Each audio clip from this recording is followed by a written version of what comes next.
Hi everybody and welcome to Generation XYZ of betting. Ollie Keohane, Shakes Rampedi, me, Kevin Ferguson. I didn't make too many bets this weekend. I made a couple and I had a few accumulators, which all came crashing down with Leeds drawing against Man City. So I think from last week I was started at 17,000, so I'm back down to about 13,600. How did you? Still up. Yeah, still up, but I mean, never nice to have a losing weekend, but yeah, some crazy things happening in sport. Yeah, I actually had a really good weekend, probably my best one yet. I lost out initially. I said to you guys, I think we're all in agreement that there could be a Crystal Palace Chelsea upset. So I put down 100 Rand that Crystal Palace would draw or win, and I lost that just 100 because I put down 100 Rand multi-bet then on. Let me just check here. It was Everton to win, Newcastle to win, Southampton to win, Arsenal to win, Wolves to win, and then Liverpool to win. 100 Rand to potentially turn me 3,000. After the Wolves and Arsenal games ended, I had a 1,800 Rand cash out option, and I just thought anything's been happening in the Premier League. Aston Villa hadn't lost yet. Liverpool without 3 players. It could be a banana peel game. I didn't expect it to be such a banana peel game for Liverpool. But I cashed out my accumulator and I ended up making 1.7 off that, or 1.8 off that 100 Rand. Well done. Thanks. That's great. And then I actually, the bet that I forgot to place was I had said I thought there was some value in Newcastle when we spoke on Thursday. And I thought the game was on Sunday, so I didn't end up placing the bet. And it came through, but I guess, no bet place means that no money came through. But I'm happy. So I've got my account up to 14,660 now. Well done, Al. That's great. Thank you. And Shakes, how did you do, man? Yeah, no, this weekend was the one bet that I was like really hoping that would happen was obviously I thought Crystal Palace, like Oliver said, would pull out something, and I went with the anytime goal scorer, Wilfred Zaha. Unfortunately, first half went well, second half it was really bad for him, and he didn't end up scoring. They lost 4-0, of course, and unfortunately I lost money regarding that. So to redeem myself, what I kind of did was I threw little bets there and there, and I got 2 bets with throwing them little there and there that got correct. So with one bet, I decided to put just $100 on Dominic Calvert-Lewin to score. Yeah, you said that was good value, didn't you, in the last show? Yeah, and that won me $230, and then you guys won't believe this bet. So the next bet, I just put $50 on it, which I wish I had probably put more on it, but I put $50 on Bruno Fernandes to score. And if anyone watched that game, he scored in the first 30 seconds of it. And I was like, why didn't I put more on it? And that won me 137 Rand. So at this current moment, my bet slip or my amount and my cash amount is standing at 12,337. Okay, so nice. That's not too bad. I mean, you're only down a little bit. Yeah, I mean, it was all downhill for Bruno Fernandes after that. Yeah, no, the thing is, the Wilfred Zaha kind of lost me a bit, and then the 2 I was putting on a little bit. There was part of me that wanted to put more, but then I had Kevin's voice in my mind saying, don't get too obsessed, just relax, So I was like, okay, maybe if I put $100 on it, then that would be great. So. Don't listen to me ever, Shakes. No one does.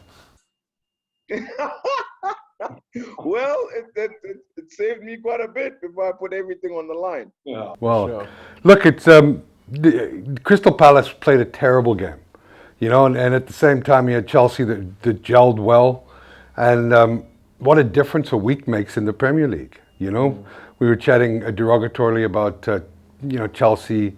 They had drawn to West Brom 3-3. We'd had a go at Mourinho, who'd drawn to Newcastle 1-1. And I was espousing the virtues of Liverpool. Tottenham drew to Newcastle, and then I was espousing the virtues of Liverpool and how amazing and untouchable they were. Oh my God, they got bitch slapped from one end of the football field to the other. But at least Klopp stayed on the field. At least Klopp stayed on the field, like the class act he is. Yeah, he was applauding their 4th goal. Yeah. The goal. No, everything went right for Aston Villa, and I think that when you look at the Man United result, and we chatted about this off air, and you were absolutely right, Shakes. You made the comment that Liverpool, you can see, was just a really bad day at the office. Whereas Man United, you just got the sense that that's the culture of the office, Yeah. you know? And Yeah, it's actually strange. It's actually strange to say that because that's the sort of feeling that I got. Was funny enough, Liverpool's result was probably worse than what Man United's results were because they were playing against Aston Villa. They didn't get a man sent off. Whereas Manchester United, they got a man sent off and they were playing against better opposition. But United's lack of trying, even after they got a man sent off, and just the way they were playing and the mood and the players, and even how Ole spoke after the game and Luke Shaw speaking as well, you just got the sense that, yeah, you guys are, that's just where you are at. And you're not any higher level. They need more quality in that team, and they need more structure and a plan. Whereas with Liverpool, Sadio Mane wasn't there, huge miss. Alisson wasn't there, huge miss. And I think it was just a really bad day at the office for Liverpool. They're going to win games again. Whereas with United, I just feel like storms are coming. There's a lot of storms and thunder coming for United. It's almost unfortunate that that red card happened because now you're getting people coming back saying, oh, a red card makes a huge difference in the game. But Tottenham were all over them before that red card happened, and you get the sense it still would have been a 4-1, 4-2 had there not been a red card. You know, so now it's easy to come with that thing of, oh, there was a red card, it affects the game. But I was just amazed at how, I mean, Man United, like you said, they lack structure, they lack speed, they just look slow. They just look out of their depth. And you know, how much do you credit Tottenham for whether they played, and how much do you take from that? Because I mean, that is a lopsided result. yeah. Yeah. I mean, look. I mean, also another point for me that I had noticed with the United game and the Spurs game was at halftime he took off Ole Gunnar Solskjaer took off Bruno Fernandes and Matic, and he brought on Fred and McTominay. And not only are you accepting defeat, but you took off Bruno Fernandes. I just didn't understand that move, and for some reason he kept Paul Pogba on the pitch for so long, and Pogba didn't have a great game, even considered a penalty right at the end. And you're thinking, how do you take off Bruno Fernandes? I didn't understand that move. And for me, it kind of showed like a bit of Ole's faults in terms of you're just not elite yet because of some of the decisions you're making. It's just, I didn't understand it. I just really didn't understand it. You know, you say Pogba's name. I watched the game and I don't remember him playing because he was so invisible. No doubt. I definitely agree. He was not effective as he should have been. You know, he was causing tackles and he holds on to the ball for too long. And I think Kevin could have seen that. I think Oliver could have seen that. I think anyone could have seen that. And how in the world does he stay on the pitch and Bruno Fernandes goes off, who's more creative than Paul Pogba? I just did not understand that. It's almost as if he accepted defeat. And not only did he accept defeat, he conceded more goals. What did you think of the red card? I thought the red card was harsh. I thought if you're gonna give a red card to Anthony Martial, you might as well give it to Eric Lamela as well, because he actually struck Martial first. Yeah, he struck him in the throat. So I'm a bit confused as to why there wasn't more made of that. I mean, because he should have been straight red carded. That was more aggressive than the other one. The other one was like a child's bitch slap, if you will. You know, it's like that. And then I saw a lot of players going down this weekend faking these sort of, you know, these 5-second delays to, oh, my face has just been. You get the sense that like penalties are just getting handed out for free now, and guys know that. You know, there seems to be as much skill in milking your penalty properly now as there is in just scoring fairly. So I think that's why we're also seeing this like exorbitant number of penalties, aside from just the handball ones, which they said would be remedied and were to an extent this weekend. I think we didn't see as many handballs, but there's still so many penalties. It's like everything's getting reviewed, you know? Yeah, but that's why we shouldn't be seeing these sort of fake, these overreactions and dramatic thespian actors' reactions to a little slap to the face. Yeah. It was barely a slap to the face, but he was reacting to the guy's elbow to the throat. And that's the funny part. The funny part is that Oliver says that everything has been reviewed and players are getting a lot smarter in terms of to buy penalties. And I think it's true. And because everything is so reviewed, I thought they would have looked at the fact that Eric Lamela kind of raised his arms. Yes, of course. And I just thought they would have done something about it, and they didn't. And it's funny, that's not the only incident. Even in the Liverpool and the Aston Villa clash, there was a time where I felt Liverpool deserved the penalty because the guy put his foot in front of Mohamed Salah, and he. Oh, that was definitely a penalty.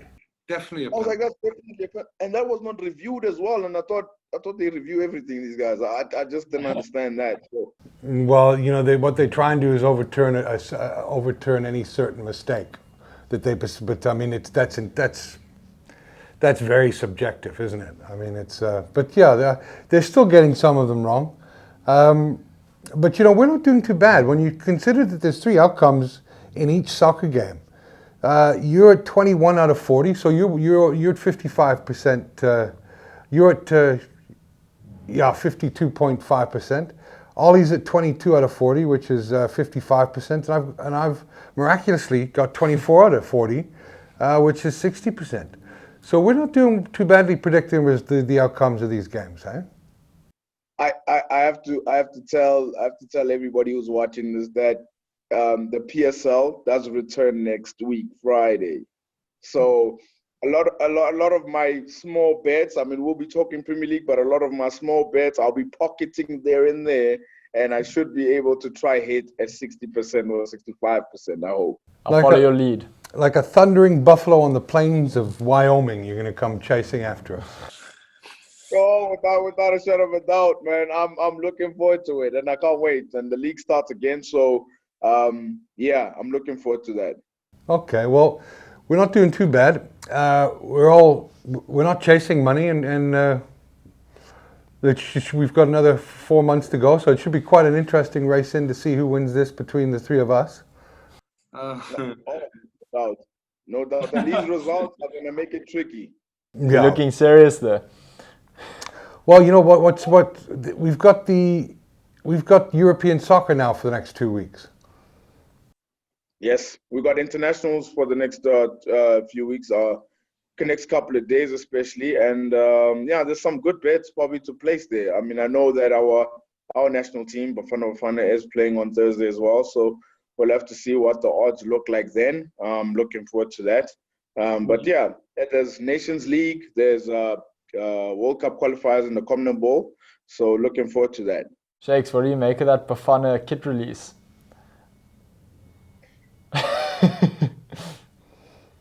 Did you see it? No.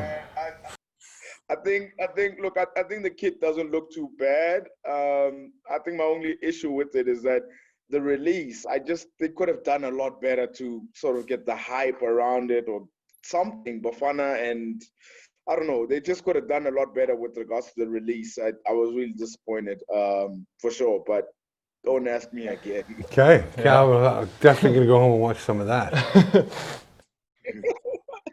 No, check it out. It looks, yeah. Just check it out, Kevin. Okay. Well, we'll do another show this week on some international predictions, and we can also enjoy the break while the Premier League is taking some time off, and I'll have to do all my reading and research onto the PSL league, so you don't get too close to me. Shakes, Yeah, no, all the best with that. Always all the best with that. Let's see how that happens. Okay, man. Well, thanks very much, and you stay well, and we'll speak to you soon, bud.